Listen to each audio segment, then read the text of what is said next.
Bhaskar astrology classes में आपका स्वागत है।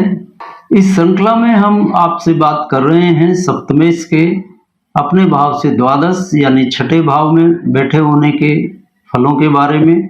और पिछले चैप्टर में हम आपसे बात कर चुके हैं वृक्क लगन में मंगल यदि छठे भाव में बैठा हो तो उसके क्या परिणाम होंगे। और आज के चैप्टर में हम बात करेंगे तुला लग्न में सप्तमेश मंगल छठे भाव अर्थात मीन राशि में बैठा हो तो उसके क्या परिणाम होंगे। इस मंगल के बारे में बात करें तो इसका एक विशेष गुण यह है कि यह जातक को विदेश जाने के लिए प्रेरित करता है। पुराने समय में विदेश जाने को तो एक दुर्योग ही माना गया था, क्योंकि विदेश जाना कोई अच्छा नहीं समझा जाता था। पहले अपना घर ग्राम वही छोड़ता था जिसका गुजर बसर वहाँ नहीं हो पाता था और आजीविका के लिए विदेश का रुख करता था, दूसरे शहर जाने का प्लान बनाता था।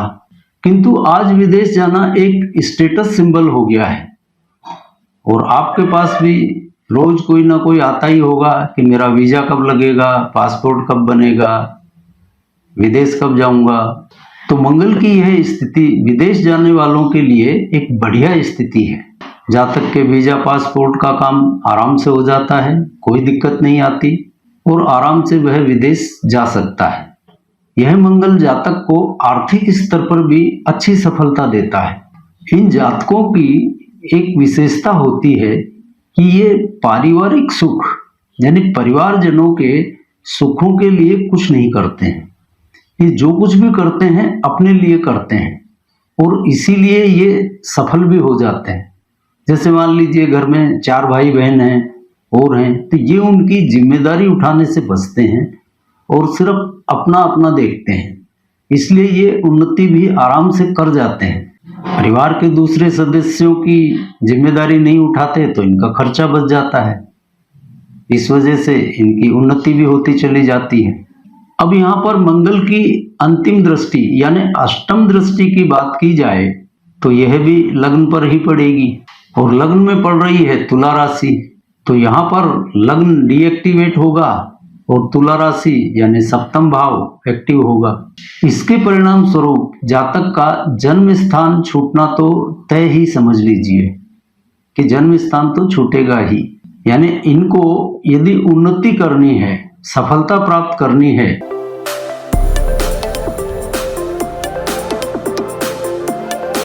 तो जन्म स्थान छोड़ना ही पड़ेगा।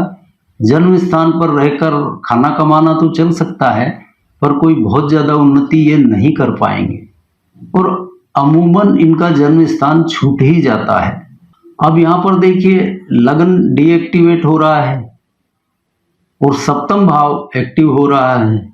इस वजह से ये जातक कुछ कामुकता प्रधान होते हैं, काम का प्रभाव इन पर कुछ ज़्यादा ही रहता है।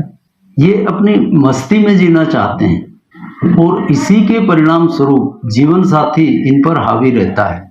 यूं भी कह सकते हैं कि ये जीवन साथी से कुछ दबे दबे से रहते हैं।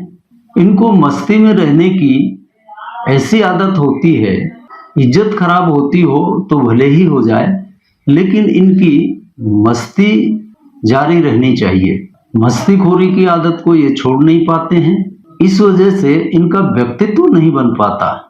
इनका विवाह भी जन्म स्थान से काफी दूर होने की संभावना बनती है। जिस शहर में ये रहते हैं उसी शहर में विवाह नहीं हो पाता, बल्कि किसी दूर के शहर में होता है और अपने शहर से ज़्यादा दूर विवाह होना ही इनके लिए ज़्यादा अच्छा है, क्योंकि यहाँ पर लग्न डीएक्टिवेट होकर सीधे सप्तम ही एक्टिव होता है। तो इस वजह से भी जन्म स्थान पर विवाह होना तो मुश्किल ही है। और मान लीजिए किन्हीं अन्य ग्रह योगों की वजह से उसी शहर में इनका विवाह हो गया तो फिर उस विवाह में दिक्कत परेशानियां अवश्य आएंगी। जितना जन्म स्थान से या जिस शहर में ये रह रहे हैं उससे जितना अधिक दूर इनका विवाह होगा, विवाह की सफलता भी उतनी ही होगी। यानी इनके अच्छे वैवाहिक जीवन के लिए इनका विवाह ये जिस शहर में रहते हैं उससे बहुत दूर होना आवश्यक है। तो कुल मिलाकर तुला लग्न में छठे भाव स्थित मंगल जो कि मीन राशि में स्थित है, यह जातक के मान सम्मान में तो कोई वृद्धि नहीं कर पाता, व्यक्तित्व भी नहीं बना पाता, लेकिन आर्थिक दृष्टि से अच्छे फल दे देता है। विदेश जाने के लिए भी यह एक उपयुक्त योग है। मंगल की बढ़िया स्थिति है। ऐसे मंगल वाले लोगों के लिए एक ही सलाह है कि ये अपनी मस्तीखोरी की आदत पर थोड़ा अंकुश लगाकर चलें तो वह इनके लिए हितकर रहेगा। और इसी के साथ आज के चैप्टर को विराम देते हैं और अगली बार आपसे मिलते हैं अगले विषय के साथ। तब तक के लिए जय जय सिया राम।